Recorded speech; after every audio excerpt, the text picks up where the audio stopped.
Hello hello hello hello hello hello hello. अभी साथी आवाज़ आई होगी, माइक बंद था दरअसल में, रियली सॉरी।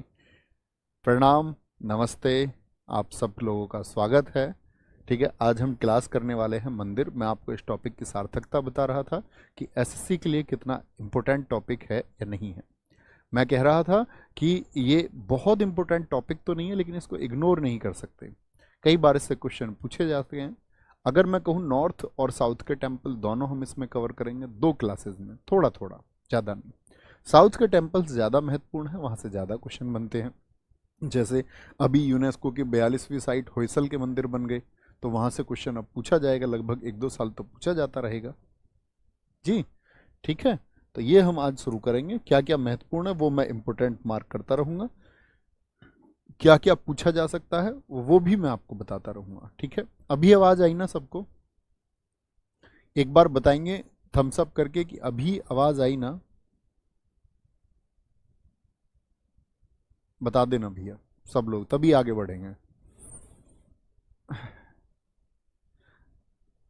अभी भी नहीं आई क्या आवाज़? अब मैं खुद से ही बात कर रहा था पहले तो आवाज़ ही नहीं जा रही होगी। तो भैया शुरू करेंगे टेम्पल। ओके, हाथ जोड़ के बैठ जाना और एहसान मानना, मैं तुम्हें मंदिर घर बैठे बैठाए दिखा रहा हूँ सब लोगों को। तो एक तरफ से पूरे भारत के मंदिरों को आज देखेंगे, और भैया दर्शन करते हुए बहुत अच्छे से फोकस करना। ठीक है, तो शुरू करेंगे आज भारत के मंदिरों के बारे में। सबसे पहले तो दोस्त हम लोगों को बात करनी है कि भारत में जो मंदिर बनाए जाते हैं वो किस स्टाइल में बनाए जाते हैं। नागर शैली, एन से नागर, और इसीलिए नागर शैली को हम कहते हैं कि नॉर्थ इंडिया के जो टेम्पल हैं, नॉर्थ, एन से नागर, एन से नागर, कौन सा स्टाइल? नागर स्टाइल। ये नॉर्थ इंडिया के टेम्पल्स में पाया जाता है। आपने कभी देखा साथी नॉर्थ इंडिया के जो टेम्पल हैं वो कैसे हैं?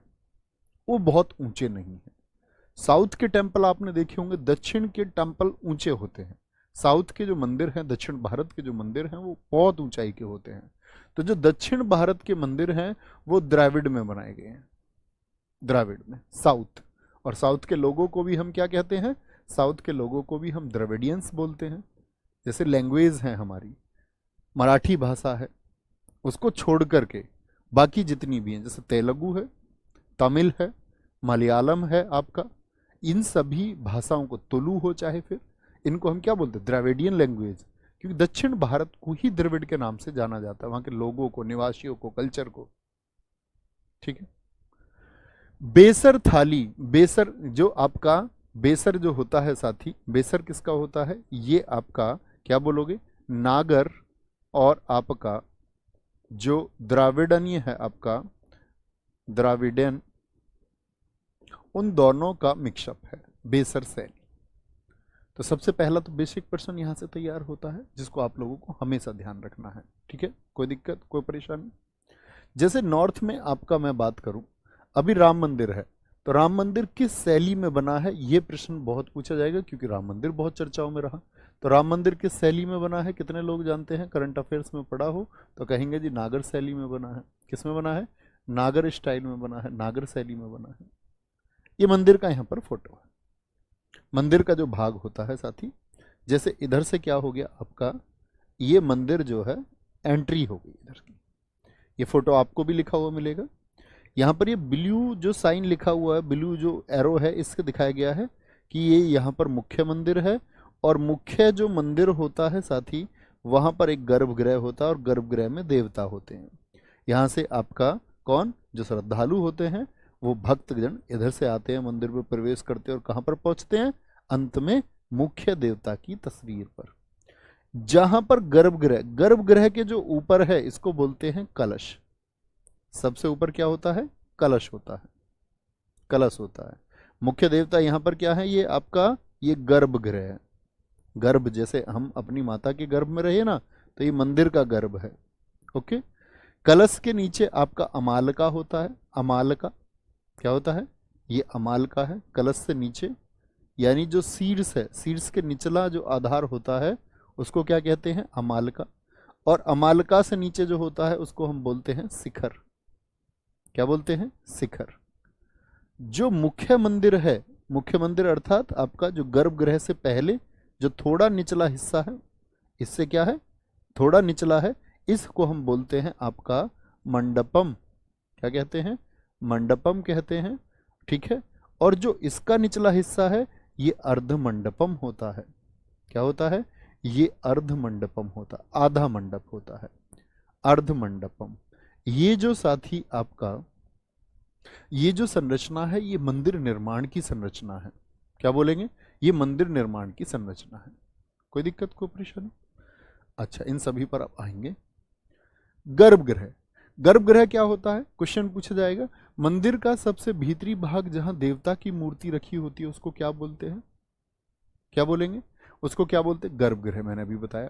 मंदिर का सबसे बड़ा भाग कौन सा होता है? यहां पर देखेंगे, मंदिर का सबसे बड़ा भाग कौन सा होता है आपका?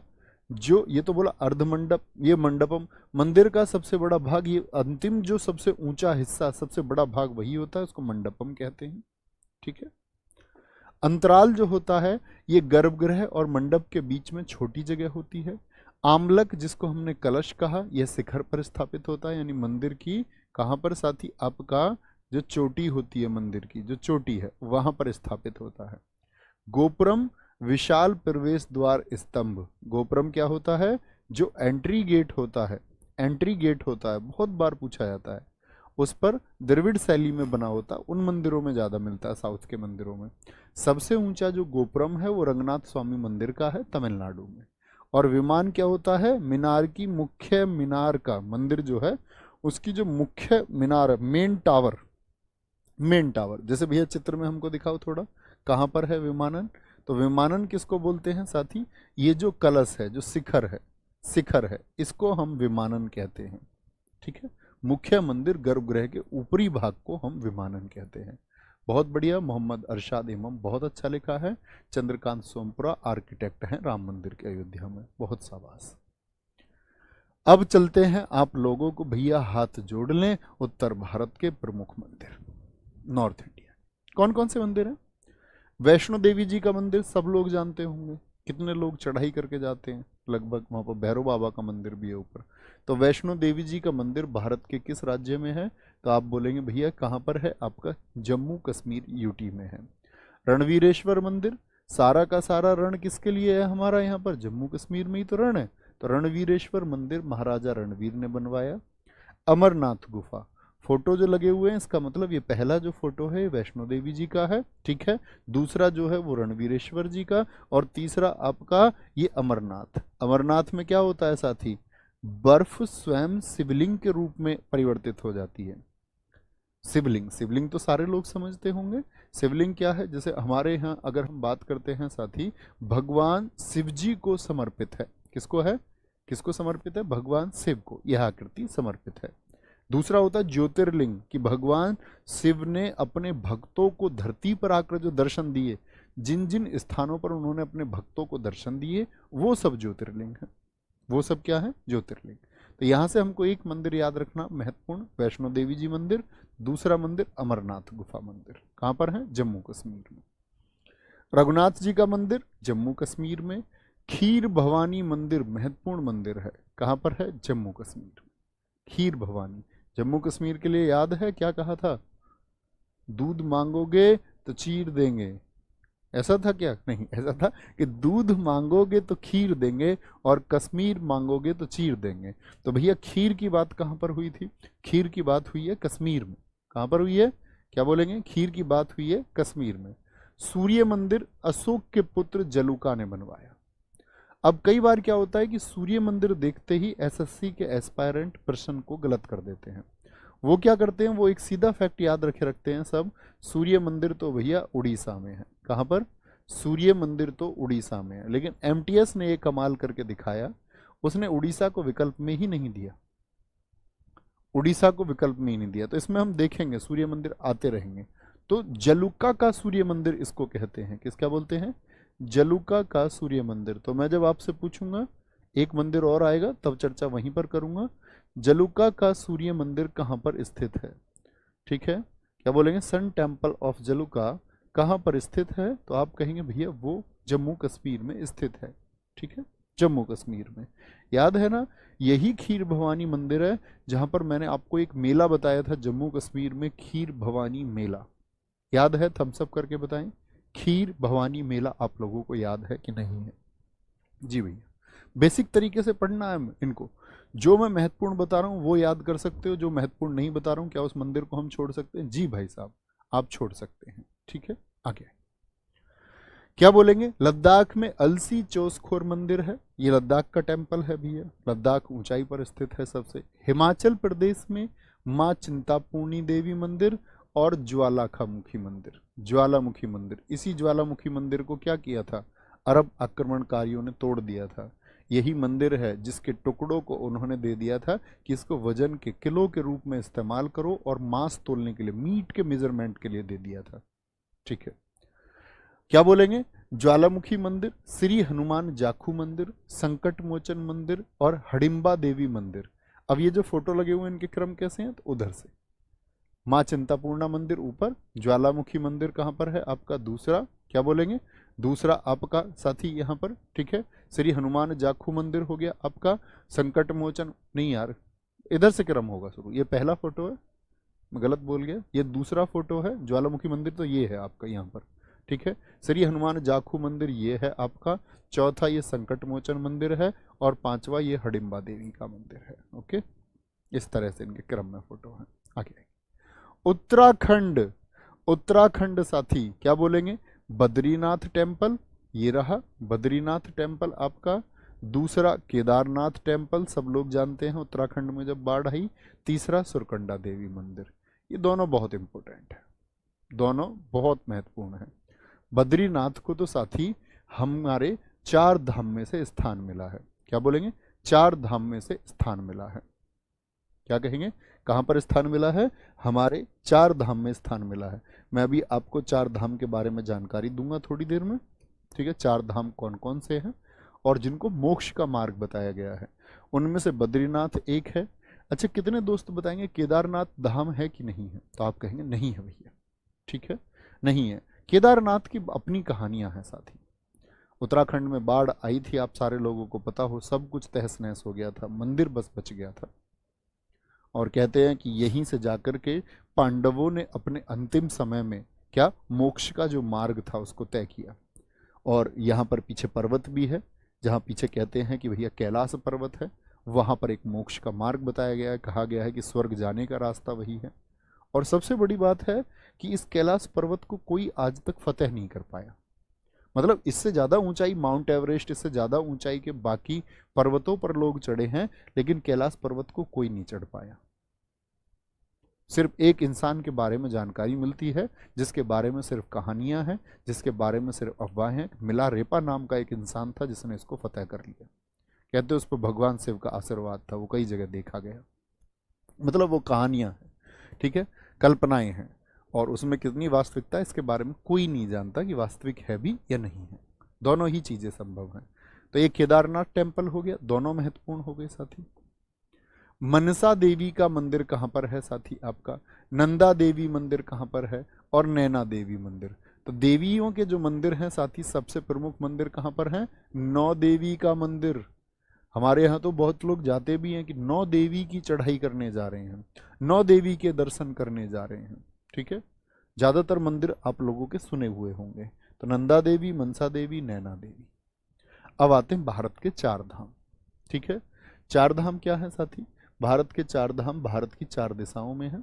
अगर हम बात करते हैं 4 दिशा कौन कौन सी हैं, एक तो उत्तर में कौन सा है? उत्तर में आपका साथी बद्रीनाथ है, उत्तराखंड। उत्तराखंड। पुरी उड़ीसा में, पुरी उड़ीसा में स्थित है आपका। कहाँ पर स्थित है? पुरी उड़ीसा में स्थित है साथी आपका। गुजरात में साथी आपका द्वारिका है। क्या बोलेंगे? द्वारिका कहाँ पर है साथी? गुजरात में। और रामेश्वरम में। तो भारत की सभी दिशाओं में, उत्तर हो गई, पश्चिम हो गई, पूर्व हो गई और दक्षिण हो गई, सारी की सारी दिशाओं में 4 धाम स्थापित करे गए। भारत के 4 धाम आदि गुरु शंकराचार्य द्वारा बनाए गए। किसके द्वारा? आदि गुरु शंकराचार्य द्वारा। आदि गुरु शंकराचार्य। अब आदि गुरु शंकराचार्य बड़े भारत के जो लोग सनातन धर्म को मानने वाले लोग हैं उनके लिए बहुत बड़ा नाम है। इनका जन्म कलाडी केरल में हुआ था, और दोस्त कुल 32 वर्ष की अवस्था में इन्होंने अपना जीवन त्याग दिया था। और 32 वर्ष की उम्र में इन्होंने मतलब इस पूरे भारत को ज्ञान दिया। दरअसल में हुआ क्या था, जब आप इतिहास में पढ़ते हैं तो आप एक चीज़ देखते होंगे कि अ, अगर हम बात करें आपका, भारत में बौद्ध धर्म जब बढ़ा तो बहुत सारे लोग बौद्ध धर्म की तरफ इच्छुक हुए। वहाँ मार्ग बताए गए, वहाँ ये बताया गया कि इस तरह की कमियां हैं, ये इस तरह दूर होंगी, तो लोगों ने फिर अलग धर्म बना करके उसको पुट कर दिया बौद्ध धर्म को, और उसके फॉलोअर्स भी बन गए। जैन धर्म आया तो हानि किसको हो रही थी? सनातन व्यवस्था को हानि हो रही थी। फिर उसी तरह से बहुत सारे लोग इस देश में क्या हुए, आपके अन्य धर्मों इस्लाम की तरफ परिवर्तित हुए। आपका जो अरब आक्रमण हुआ, जो आपका साथ ही बाहरी विदेशी आक्रमण हुए, उसके द्वारा लोग इस्लाम में, आपका बहुत सारे लोग ईसाइयत में तब्दील हुए।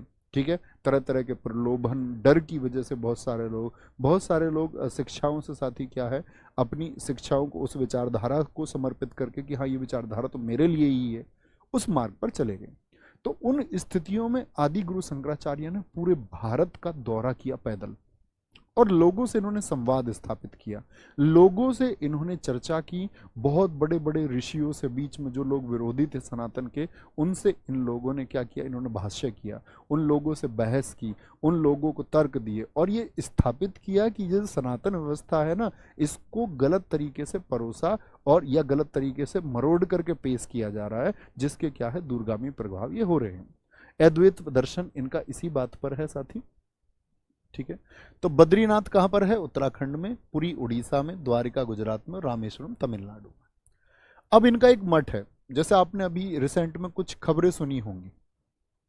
ठीक है, अभी रिसेंट में आपने कुछ खबरें सुनी होंगी, जैसे मुझे बताइए आप लोग कि एक खिसकने वाली जगह थी, जैसे कहते हैं कि जोशी मठ खिसक रहा है। तो जोशी मठ वो ये ज्योतिर्मठ ही है, पड़ी थी उत्तराखंड में, जोशी मठ खिसक रहा है।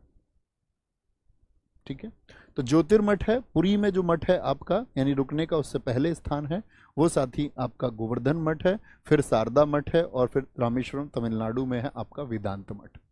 चारों किसके द्वारा स्थापित किए गए हैं? चारों किसके द्वारा, चारों किसके द्वारा स्थापित किया गया है? तो आप बोलेंगे चारों भारत के भैया आदि गुरु शंकराचार्य द्वारा स्थापित किया गया है, बोलेंगे, कोई दिक्कत? नीतीश जी का प्रश्न है, भैया आप भगवान को मानते हैं कि साइंस को?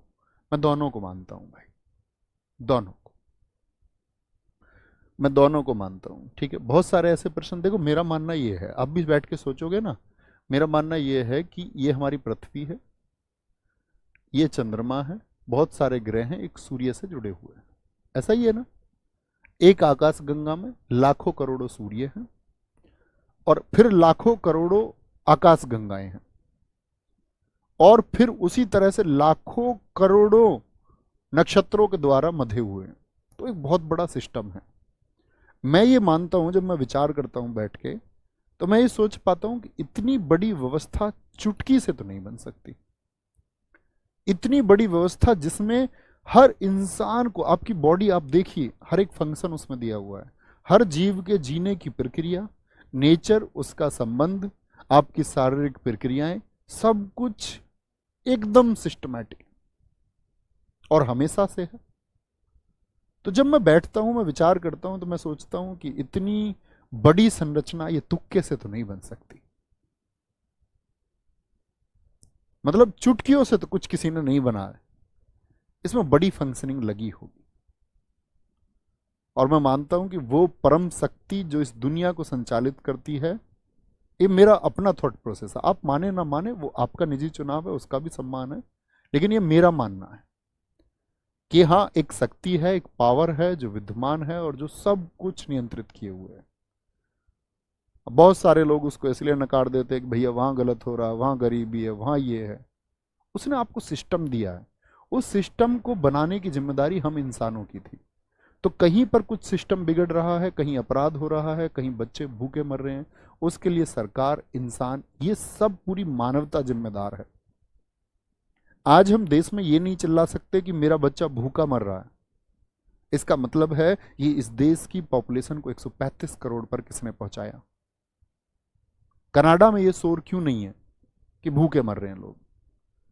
तो हम इंसान जिम्मेदार हैं उसके लिए हम ईश्वर को जिम्मेदार नहीं मान सकते, उसके लिए हम किसी परम शक्ति पर प्रश्न चिन्ह नहीं लगा सकते। हम उसको नेगलेक्ट नहीं कर सकते कि जी देखो ये तो ईमानदार के साथ गलत हुआ है। ये इंसान के कृत्य हैं, इसके लिए जिम्मेदार इंसान है। और सब कुछ जो कबाड़ा किया हम इंसानों ने किया। जाति प्रथा बनाई हमने बनाई, गड़बड़ की चीजें पैदा की, जितनी कुरीतियां, जितनी बैड, मतलब बोलते ना जितनी खराब चीजें हम इसमें शामिल कर सकते थे उतनी खराब चीजें हमने शामिल की है। भाई हम जिम्मेदार हैं। ठीक है, सोच के बैठना, आराम से बैठोगे तो चुनाव कर पाओगे। इंसानी गलती के लिए ईश्वर को दोष मत देना।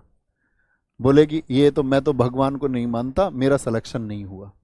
उस सिलेक्शन के लिए साथी आपका सिलेक्शन नहीं हुआ, किसी और का तो हुआ होगा ना। आपके साथ गलत हुआ, बोले मेरे पिताजी का देहांत हो गया, मैं ईश्वर को नहीं मानता। किसी ना किसी के इस संसार में सबके पिताजी का देहांत होगा। इस संसार में सबकी माताएं नहीं रहेंगी, इस संसार में मैं और तुम भी नहीं रहेंगे साथी, यह सत्य है। आपकी नौकरी नहीं लगी तो आप भगवान को नहीं मानते, कहां का न्याय है? आप सोचना जरा, किसी और की तो नौकरी लगी होगी, सबकी नौकरी लग ही नहीं सकती गवर्नमेंट जॉब। और सबकी गवर्नमेंट जॉब नहीं लग सकती, उसका कारण पॉपुलेशन है, जनसंख्या है। जनसंख्या किसने बढ़ाई? हमने है ना। आगे आएंगे। बाकी मैं ईश्वर में बहुत विश्वास रखता हूं, लेकिन मैं बाबाओं में बिल्कुल विश्वास नहीं रखता। ये बात याद रख लेना, किसी भी प्रकार के कैसे भी बाबा में मेरा क्षणिक भी विश्वास नहीं है। ठीक है, ये भी बात ध्यान रख लेना। अंधविश्वास में मेरा कोई साथ या कोई विश्वास नहीं है, और मैं एकदम से साफ क्लैरिफाई कर पाता हूं कि विश्वास क्या है और अंधविश्वास क्या है। तो विश्वास के साथ चीजों से जुड़ना, अंधविश्वास के साथ से नहीं। 12 ज्योतिर्लिंग, मैंने कहा ज्योतिर्लिंगों की संख्या कितनी है? ज्योतिर्लिंगों की संख्या कितनी है? तो आप कहेंगे ज्योतिर्लिंगों की संख्या 12 है। क्या बोलेंगे? 12। ओके। केदारनाथ कहां पर है? उत्तराखंड में। अभी मैंने बताया ज्योतिर्लिंग है एक साथी, बहुत पूछा जाता है और सबसे ज्यादा क्वेश्चन ज्योतिर्लिंग से ही आते हैं।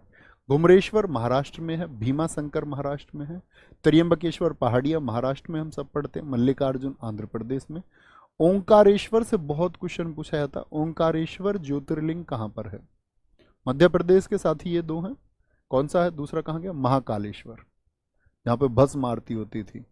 डेड बॉडीज की जो राख है ना, उस राख को लगाते थे। अघोरी बाबा देखे तुमने राख लगाए हुए? वो चिताओं की राख को लगाते हैं, डेड बॉडीज की राख। अघोरी।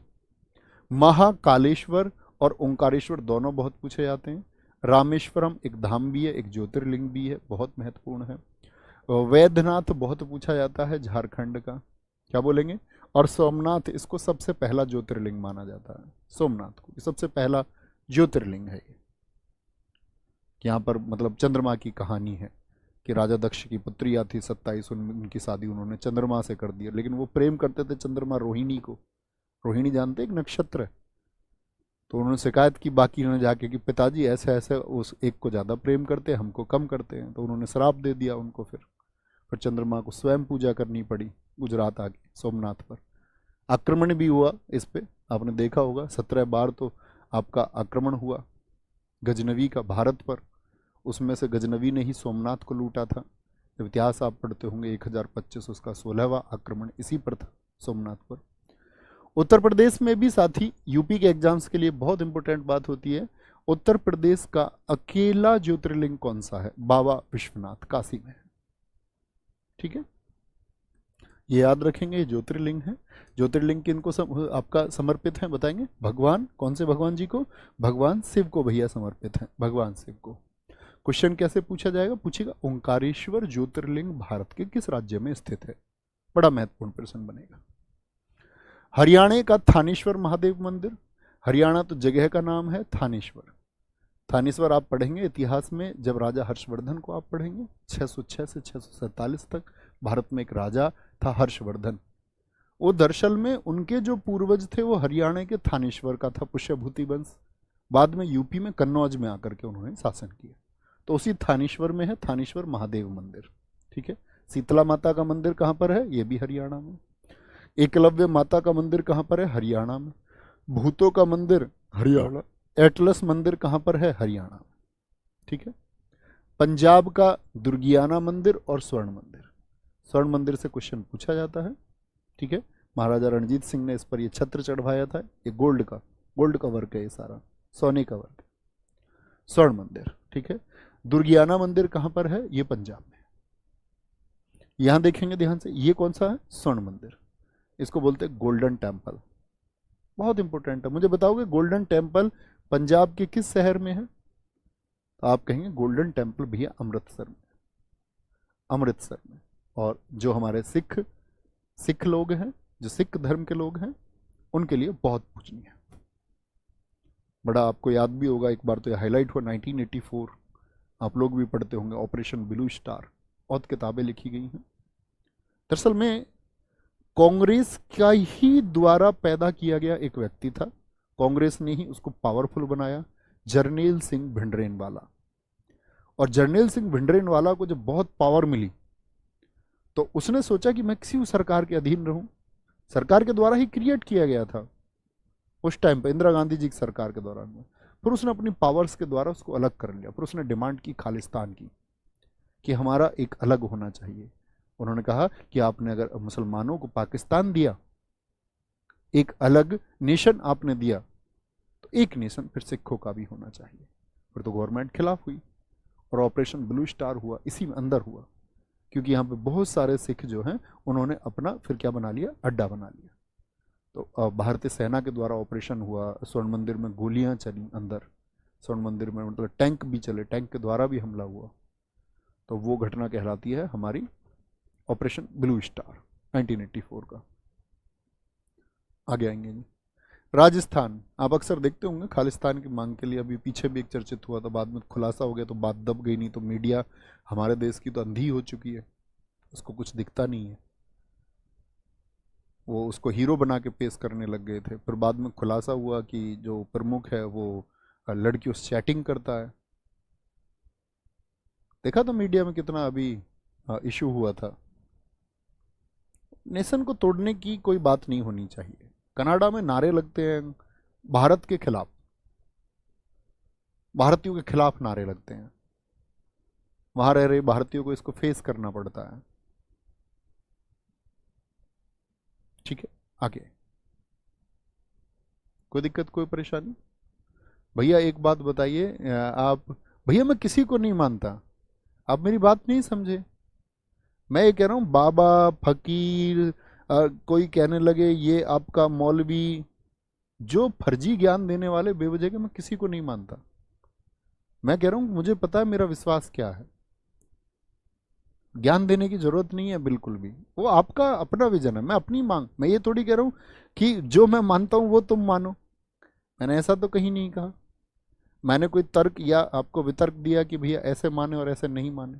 मैंने कहा ये मेरी सोच है, मैं विश्वास के साथ में मानता हूँ, अंधविश्वास के साथ में नहीं। ठीक है, मैंने ये बिल्कुल नहीं कहा। मैंने इस क्लास की शुरुआत में ही आपसे कहा था कि आपकी सोच आपके साथ है और मेरी मेरे साथ है ना। आप किस सोच के हैं वो आपको तय करना होगा। राजस्थान, ब्रह्मा जी का एकमात्र मंदिर, भैया बहुत इंपॉर्टेंट है। किस जगह पे है ब्रह्मा जी का एकमात्र मंदिर? ये पुष्कर में है। कहते हैं स्वयं ब्रह्मा जी ने आकर के तपस्या की थी पुष्कर में। खाटू श्याम जी का मंदिर, कितनी, अब आपने देखा पिछले लगभग एक दशक में, पिछले एक दशक में जो सबसे बड़ी प्रसिद्धि मिली वो किसको मिली है पिछले 10 सालों में? खाटू श्याम बाबा के जो मंदिर है, हारे का सहारा बाबा श्याम हमारा, हारे का सहारा बाबा श्याम हमारा, मंदिर को सबसे ज्यादा खाटू श्याम मंदिर, क्योंकि ये बर्बरीक को समर्पित है। इसके लिए आपको महाभारत का ज्ञान होना चाहिए। बर्बरीक जिसके पास 3 तीर्थ है, जिस पक्ष में जाता उसको खत्म कर देता। भगवान शिव ने उससे मांग ली, वो भगवान श्री कृष्ण ने मांग ली उनसे उनके तीर, लेकिन ये आशीर्वाद दिया उसको कि आने वाले जो युग होगा उसमें तुम सबसे ज्यादा पूजनीय हो जाओगे। और एकदम से आपने देखा होगा खाटू श्याम बाबा के मंदिर की एक अब विशेष पहचान है। सालासर बालाजी मंदिर, करणी माता का मंदिर चौथे में देखिए, यहां पर ये फोटो देखिए, चूहे देखो कितने सारे हैं, बहुत सारे चूहे हैं भैया, दिखते हैं यस और नो? इसको सफेद चूहों का मंदिर भी कहते हैं। आप कहेंगे जी फोटो काले चूहों का है, लेकिन सफेद चूहे भी बहुत मिलते हैं, बहुत। ठीक है, करणी माता मंदिर, सालासर बालाजी मंदिर बहुत महत्वपूर्ण है आपका। ब्रह्मा जी और खाटू श्याम का टेम्पल। उत्तर प्रदेश, काशी विश्वनाथ। अभी हमने काशी विश्वनाथ कहां पर पढ़ा था, जरा सोचिए, क्या बोलेंगे? काशी विश्वनाथ। काशी विश्वनाथ मंदिर आपका ये साथी उत्तर प्रदेश में है। काशी विश्वनाथ क्या है बताएंगे? अभी मैंने आपको बताया था, ज्योतिर्लिंग है। ठीक है, बहुत बढ़िया जी। आलोक कुमार भाई एकदम ठीक बोल रहे हैं आप, बहुत शानदार, बहुत गजब, बहुत शानदार।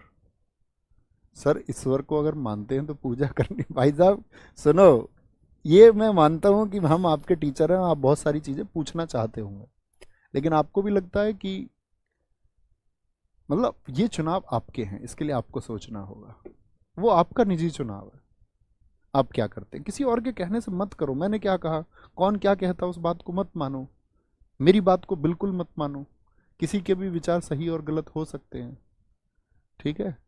जब मैं ना पढ़ाऊं और जब मेरा उद्देश्य ये ना रह जाएगा कि मैं आपको गवर्नमेंट जॉब के लिए सफल बना पाऊं, यानी जब मैं किसी और पथ पर रहूंगा, शायद अब से कुछ और टाइम बाद, शायद अब से कभी और, तब मैं शायद आपको बहुत सारी चीजें स्पष्ट बोल पाऊंगा, बहुत सारी चीजें। और मैं उसके लिए डिजाइन कर रहा हूं, मैं उसके लिए लिख रहा हूं। निश्चिंत रहिएगा, वो सब कुछ सच बोला जाएगा, तर्क के साथ में बोला जाएगा। ऐसा नहीं कि कुछ भी अंधविश्वास से कहा जाएगा, है ना। दुनिया में बहुत सारे विचारक पैदा हुए, उनके विचारों को मानना ना मानना आपकी बात है। एक बच्चा पूछता सर ओशो के बारे में क्या कहना, वो यूनिक पर्सनैलिटी है, लेकिन ऐसा नहीं है कि वो सब जगह सही है। लेकिन आपने एक बात देखी, जब किसी की प्रासंगिकता बहुत बढ़ जाती है तो उसके खिलाफ कोई नहीं बोलता। जैसे आप कभी देखना, जो टीचर्स बहुत प्रसिद्ध होते हैं उनके खिलाफ कोई नहीं बोलता, ना के बराबर। वो उल्टी सीधी चीजें भी करते हैं तब भी कोई नहीं बोलता। नोटिस किया कभी? ऐसे ही जिन लोगों के फॉलोवर्स या जिन लोगों के अनुयायी बहुत ज्यादा रहे हैं एक समय पर, क्योंकि आपके दिमाग में कुछ चीजें गढ़ी गई, हमारे दिमाग में भी गढ़ी गई, कुछ चीजें हमको ऐसे ही ट्रांसफर कर दी गई कि भैया ये लो, इसको आगे बढ़ाओ। हमने बहुत सारी चीजों पर विचार नहीं किया। ऐसे में एक महान विचारक ओशो आ गए। अब ओशो ने जब लोगों की धज्जियां उड़ाई, व्यवस्थाओं के प्रश्न उन्होंने खड़े किए, उन्होंने कहा क्यों, और उस क्यों से दिक्कत हो गई। तो जो लोग खुले मस्तिष्क के लोग थे, जिन्होंने ये विचार किया कि सही कह रहे हैं या गलत, उन्होंने एक्सेप्ट भी किया, उन्होंने बोला हाँ यार विचार सही है। कुछ लोग जो ऑर्थोडॉक्स रूढ़िवादी लोग, यानी जिनके दिमाग में कुछ विचार बैठा हुआ है, उस तरह के लोग जिनको ये लगता था कि स्त्रियों को जला देना सही है, स्त्रियों को जला देना सही है उनके पति की मृत्यु के बाद में, विधवा का भी कोई जीवन होता है। उस थॉट प्रोसेस के लोगों ने विरोध किया, जो लोग सती प्रथा में बदलाव चाह रहे थे। तो कुछ लोग तो ऐसे होते हैं जो अपने आप को कुछ मतलब मोल्ड ही नहीं करना चाहते, अपडेट ही नहीं करना चाहते समय के साथ में, वो प्राचीन परंपरा को बांध कर रखना चाहते हैं। अब ये बिल्कुल ठीक बात है कि प्राचीन परंपरा में क्या सारी चीजें गलत हैं? तो सही चीजों को लेके चलो आगे, गलत चीजों को ड्रॉप आउट करते चलो, खराब चीजों को छोड़ते हुए चलो। किसी भी धर्म पर लागू होता है, चाहे कोई हिंदू हो, मुसलमान हो, सिख हो, ईसाई हो, जैन हो, बौद्ध हो, और उन 3000 संप्रदायों में जिन पर दुनिया आज चल रही है, उनमें से कोई भी हो, ठीक है, वो आपकी इच्छाएं हैं। अब हम ये नहीं कह सकते किसी से कि तुम भैया इसको मत मानो, उसको मत मानो, वो उसका थॉट प्रोसेस है। कोई चाहे तो मिट्टी को पूज सकता है, कोई चाहे तो अपने घर कंकड़ को रख के पूज सकता है, वो उसका अपना ध्येय है, ठीक है। तो मेरा कहना ये होता है हमेशा कि भैया जब नया नया कोई विचारक आएगा तो लोगों को बड़ा झेलना पड़ता है, लेकिन ये मैं तुम्हें आज लिख के देता हूं, आप भी जीवित यदि रहे और मैं भी यदि जीवित रहा, तो इस बात को तुम मेरी को लिख के ले लेना कि आज से लगभग 1 दशक बाद, आज से लगभग 10 साल बाद, ओशो इस पूरी पृथ्वी पर सबसे ज्यादा चर्चित होंगे। चर्चाएं होंगी, सुनने की बातें होंगी, और लोगों को स्वतंत्रता चाहिए, उन्होंने स्वतंत्रता की बात की है। आप देखना मेरी बात को, लेकिन उस दिन महसूस करना कि भैया ने एक बात बोली थी एक दिन। क्योंकि लोगों को एक समय पर, जो आने वाला समय पतन की ओर जाता हुआ समाज है, इसमें किसी को कुछ मतलब नहीं रह जाएगा। यहां पर लोगों को मतलब रहेगा कि उनके हित की बात कौन करता है, उनकी स्वतंत्रता की बात कौन कर रहा है, और उन सब की, हर एक वर्ग की स्वतंत्रता की बात कही है। ओशो ने चीजों से ऊपर उठ के लोगों को खुले मस्तिष्क से चीजों के बारे में विचार करने को कहा है। तो ये तुम देखना। उत्तर प्रदेश, काशी विश्वनाथ मंदिर, दशाश्वमेध घाट मंदिर, रंगजी मंदिर, प्रेम मंदिर। मथुरा, कौन कौन गया भी है मथुरा? भगवान कृष्ण जी की नगरी, बड़ा सुंदर मंदिर है। लेकिन जिन्होंने इसको बनवाया है, भगवान कृष्ण जी से ज्यादा तो मूर्तियां उनकी हैं इस मंदिर में। आप जाके आएंगे, देख के आएंगे तो आप देख पाएंगे। स्वामी जी की बहुत सारी मूर्तियां हैं उनकी। बड़े हनुमान मंदिर, मनकामेश्वर मंदिर, भारत माता का मंदिर कहां पर है? भारत माता, इसमें दरअसल में क्या है, ये देखिए यहां पर जब आप अंदर जाएंगे तो भारत का नक्शा लगा हुआ है जमीन पर। क्या बोलेंगे? भारत का नक्शा लगा हुआ है जमीन पर। तो भारत माता मंदिर कहां पर है? उत्तर प्रदेश में। किस वर्ष बना था? एसएससी ने पूछा, 1936। ओके। मदन मोहन मंदिर, ठीक है। आपका स्वरवेद मंदिर, वाराणसी, दुनिया का सबसे बड़ा ध्यान केंद्र है ये। कहां पर? स्वरवेद, बहुत इंपॉर्टेंट है साथी। अभी आपने देखा हो तो आपका प्रश्न भी पूछा गया था। स्वरवेद मंदिर कहां पर है? वाराणसी में। यूपी पुलिस का एग्जाम दे के आया था कोई, उसमें पूछा गया था। स्वरवेद मंदिर यूपी में। राम जन्मभूमि मंदिर, डिजाइनर कौन है इसकी? सोमपुरा फैमिली। किसने डिजाइन किया पूरे मंदिर को? सोमपुरा परिवार ने। बहुत महत्वपूर्ण है। राम मंदिर की आधारशिला 5 अगस्त 2020 को प्रधानमंत्री नरेंद्र मोदी द्वारा रखी गई। 22 जनवरी 2024 को उद्घाटन। इसी दिन को हमने क्या किया था? इस दिन को हमने क्या पेश किया था? क्या बोलेंगे? प्राण प्रतिष्ठा। तो क्योंकि ये इतना पॉपुलर रहा, देश का बहुत बड़ा एक क्षण रहा, तो ये पूछा जाएगा प्राण प्रतिष्ठा किस दिन की गई। ठीक है, ये तो नहीं पूछे जाएंगे किसके द्वारा की गई, लेकिन प्राण प्रतिष्ठा कब हुई? 22 जनवरी 2024 को। ठीक है। अयोध्या के रामलला की छवि। एक विशेष पूजा के बाद रामलला की मूर्ति मंदिर के गर्भगृह में। मैंने कहा क्या क्या कहा था आपसे कि भैया मूर्ति कहां पर रखी जाएगी? गर्भगृह में। श्रद्धा पूर्वक स्थापित की गई। 22 जनवरी को प्राण प्रतिष्ठा समारोह के दौरान पीले रंग के ढके रामलला के चेहरे पर अनावरण किया गया। मैसूर के अरुण योगीराज द्वारा ये मूर्ति तैयार की गई। इंटरनेशनल मीडिया तक में भी ये खबरें रहीं और अरुण योगीराज को यहाँ पर प्रसिद्धि मिली। तो पूछा जा सकता है आप लोगों से। ठीक है। 51 इंच ऊंची मूर्ति काले पत्थर से बनाई गई है, जिसमें भगवान राम को 5 वर्षीय रूप में दिखाया गया है। जल अभिषेक के लिए साथ ही आपका 155 नदियों का जल लाया गया था। यह मंदिर 360 फीट लंबा, 235 फीट चौड़ा और 100 फीट ऊंचा प्रभावशाली है। यह पुराने शहर में मौजूद संरचनाओं की ऊंचाई से 3 गुना अधिक है।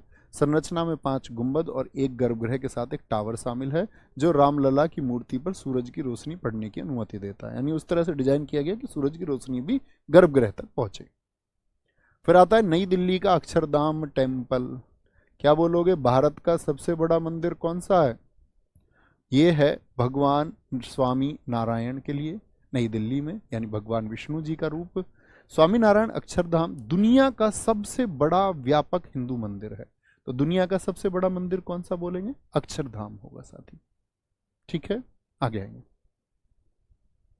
क्या बोले? इसकी लंबाई 356 फीट है, ऊंचाई 141 फीट है और चौड़ाई 356 फीट है। इसका उद्घाटन 6 नवंबर 2005 को हुआ था। झंडेवालान, ये तो मेट्रो स्टेशन भी है, दिल्ली वाले बच्चे जानते होंगे, लेकिन जो बच्चे बिहार के हैं वो थोड़ी जानते होंगे। झंडेवालान मंदिर कहां पर है? एनसीआर के बच्चे जानते होंगे, ये नई दिल्ली में। बिरला मंदिर, नई दिल्ली। लोटस टेम्पल, ये किस धर्म को समर्पित है? बहाई धर्म को। बहाई एक संप्रदाय है, जिस तरह से हिंदू हैं, जिस तरह से मुस्लिम हैं, जिस तरह से सिख हैं, उसी तरह से बहाई भी हैं। ठीक है, कोई दिक्कत, कोई परेशानी? कालका जी का मंदिर कहां पर है? नई दिल्ली में। बिहार, बौद्ध धर्म से संबंधित, महात्मा बुद्ध से संबंधित महाबोधि मंदिर, मोस्ट इंपोर्टेंट। महाबोधि मंदिर को मैं यूनेस्को की जब साइट, अगला जो टॉपिक होगा ना हमारा मंदिर के बाद में घराने, घर आने के बाद में हम जाएंगे यूनेस्को के स्थलों की तरफ। तो यूनेस्को में बताते टाइम मैं आपको महाबोधि मंदिर के बारे में पढ़ाऊंगा, ठीक है। पाटन देवी मंदिर, जल मंदिर। अब यहां पर आइए, सुमेरा का सूर्य मंदिर। अगर आपने मेरी बातों को ध्यान से सुना था तो बताना जरा, एक सूर्य मंदिर कहां पर मैं आपको बता चुका हूं, एक मंदिर मैं कहां पर आपको बता चुका हूं। बहुत बढ़िया अनिकेत, आपकी बातें सुनकर मेरी आंख और दिमाग दोनों खुलते हैं। खुलने भी चाहिए भाई, अच्छी बात है, खुलते हैं तो इससे बेहतर कुछ नहीं। कम से कम आप उन लोगों में ना रहो जो घिसी पिटी बुद्धि के हैं, जो सोचना ही ना चाहते हो। सोचेंगे तो अच्छी बात है। स्वयं अपने विवेक से सोचें, मेरे विवेक से नहीं कि मैं क्या सोचता हूँ। वो बिल्कुल जरूरी नहीं है कि वो सच हो जो मैं सोच रहा हूँ, जो मैं मान रहा हूँ। आप जो सोच पाएंगे, विचार करेंगे, आप मुझसे बेहतरीन विचार कर सकते हैं, आप मुझसे बेहतरीन तर्कों पर पहुंच सकते हैं। क्या बोलेंगे, बिहार महाबोधि मंदिर और सुमेरा का सूर्य मंदिर। कहाँ का बताया था भैया, जम्मू कश्मीर का। बहुत गजब, सारे साथियों का उत्तर आता हुआ, मैक्सिमम ने उत्तर दिया जलू का मंदिर होगा, जलू का मंदिर। वेरी गुड, जलू का मंदिर, ठीक है। तो सुमेरा का मंदिर, मध्य प्रदेश। ओंकारेश्वर क्या बताया था, ये ज्योतिर्लिंग था, यस और नो। महाकालेश्वर ज्योतिर्लिंग था या नहीं था, जी भैया। सास बहू टेम्पल कई जगह हैं भारत में, मध्य प्रदेश में भी है। 64 योगिनी मंदिर बहुत इंपॉर्टेंट है। अभी हमारे देश में नई संसद बनी ना, पुरानी संसद का फोटो आप सबने देखा होगा। पुरानी संसद का ये डिजाइन था कि नहीं? नई संसद का तो डिजाइन अलग तरह का है, नई वाली संसद का जो डिजाइन है वो तो कुछ इस तरह से है।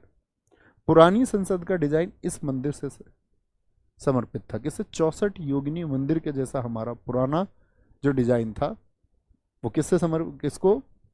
किससे मेल खाता था? वो 64 योगिनी मंदिर, मध्य प्रदेश का 64 योगिनी मंदिर, ठीक है भाई साहब।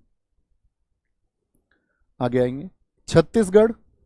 छत्तीसगढ़ में आपको एक दो मंदिर याद करने हैं, दंतेश्वरी मंदिर, दंतेश्वरी पहले नंबर पर, और माँ बमलेश्वरी। तो ईश्वरी मंदिर जो है, ईश्वर छत पर, ऐसे याद रख लेना।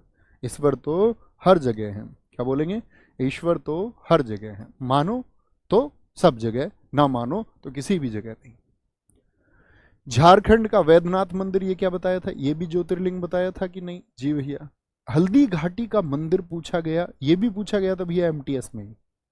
तो हल्दी घाटी का मंदिर हम लोग समझते हैं, हल्दी घाटी का युद्ध कहां पर हुआ, तो हम लोग समझ लेते हैं वो एनसीआर की तरफ होगा।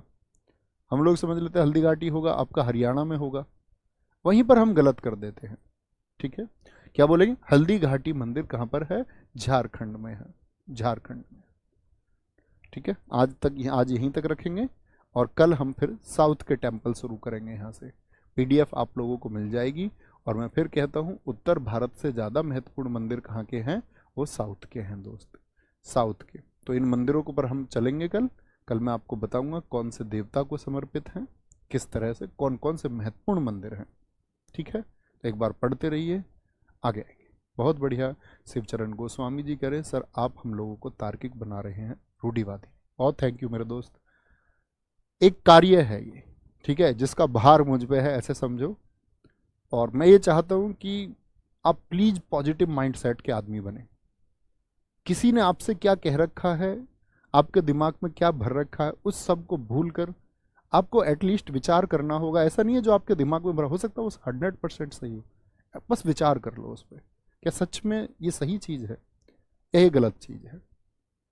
ऐसे नहीं कि किसी के कहने से किसी ने कुछ स्टेटमेंट दे दिया कि भैया हिंदुस्तान में तो बस हिंदू रहेंगे, इसने हमारे देश में गैप ला दिया एक लोगों के बीच में। क्या सच में ऐसा पॉसिबल है? क्या कभी हो पाएगा? आपको ये सोचना होगा कि कितना मूर्खतापूर्ण ये कथन है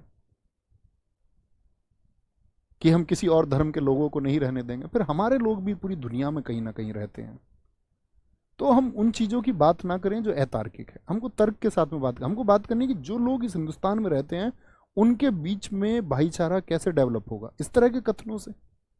इन्हीं कथनों ने तो खाई पैदा की है, इन्हीं कथनों ने तो इंसान को इंसान से दूर किया। फिर उनके जो अपने लोग हैं, जो ये नेता बनते हैं धर्म के, वो फिर इस तरह के स्टेटमेंट देते, गैप आता है। आपको मैं कहूं, सबसे बड़ा जो धर्म है, सबसे पहला वो है मानवता। इंसानियत। मानव होके सोचेंगे तो पिक्चर क्लियर होगी। और कोई एक कोना पकड़ के जबरन की कोना ही मेरा है उसको बैठ के सोचेंगे तो कुछ भी पिक्चर क्लियर नहीं होगी। ख्याल रखिए अपना बहुत सारा। व्हाट्सएप के ज्ञान से बचते रहिए, तार्किक बनिए और सोचिए, विचार कीजिए। थैंक यू, नमस्ते, जय मां सरस्वती।